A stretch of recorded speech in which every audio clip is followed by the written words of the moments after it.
Hello friends, good afternoon. सबैजना कस्तो हुनुहुन्छ? ठिकै हुनुहुन्छ होला? खाना खानुभयो कि भएन हो? आज त न्यू इयर हो, सबैजना न्यू इयर इन्जोय गर्नुहुँदै होला। आज चाहिँ मैले एउटा सानो भिडियो लिएर आएको छु तपाईँहरूको सामु, किनकि यो भिडियो चाहिँ के हो नभन्नु होला। अस्ति पनि मैले कफी र तेलको भिडियो बनाएको थिएँ हो। आज चाहिँ मेरो पहिला सेन्सी हो यो, किनकि मैले उयो वेस्टिज कम्पनीमा जोइन गरेको छु, अनि त्यही भएर यो मेरो सेन्सी हो।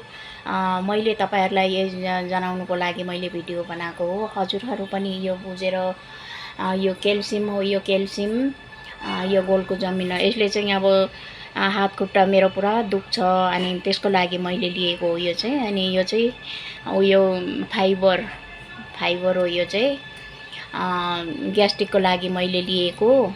अनि त्यही भएर यो चाहिँ सेम्पू हो यो सेम्पू चाहिँ अब हामीले कम्पनीमा सामान लिइसकेपछि 100 पिबी पुगेपछि चाहिँ अब सेम्पू साबुन कुछ भी हो अब कम्पनीले हामीलाई फ्रीमा दिनुहुन्छ।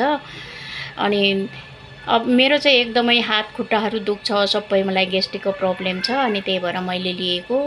अनि त्यहाँदेखि यो चाहिँ फ्लाक्स ओइल, यसले चाहिँ कोलेस्ट्रोलको काम गर्छ, सबै सुगरको काम गर्छ, सबै काम गर्छ। यसले एउटा मात्रै काम गर्दैन, सबै काम गर्छ। अनि स्पोलिना यो दुईटाले चाहिँ सुगरको काम गर्छ, हाम्रो कोलेस्ट्रोलको काम गर्छ। शरीरमा भएको पुरानो बिमारहरू सबै ठिक हुन्छ। तर पनि ठिक हुन्छ भन्दाखेरि चाहिँ अब त्यो खाने बित्तिकै ठिक हुने होइन, अब यो बिस्तारी काम गर्छ, रिजल्ट चाहिँ बिस्तारी आउने हो। किन त्यो काँडाले घोचेर काँडा पसेको छ भने त्यो काँडा निकाल्दा छिट्टै निकाल्ने बित्तिकै आराम मिल्छ, त्यस्तो होइन। यो चाहिँ बिस्तारी हाम्रो शरीरमा काम गर्छ।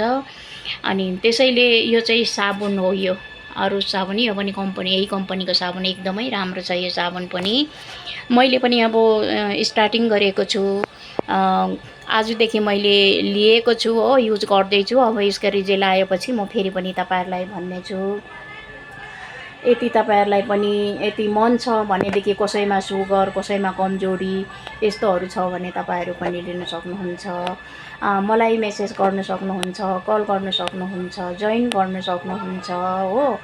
अनि यसमा सामानहरू सबै नेचुरल पाउँछ, त्यो मिलावट हुँदैन यसमा। त्यसैले मैले तपाईँहरूको सामु भिडियो ल्याएको छु। तपाईँहरूले मलाई त्यति बोल्ने तरिका छैन, कुनै ठाउँ गल्ती भयो भने माफ गरिदिनु होला हो। अन्त ह्याप्पी न्यू इयर। आजको भिडियो म यतिमै एन्ड गर्नेछु। Thank you so much, love you.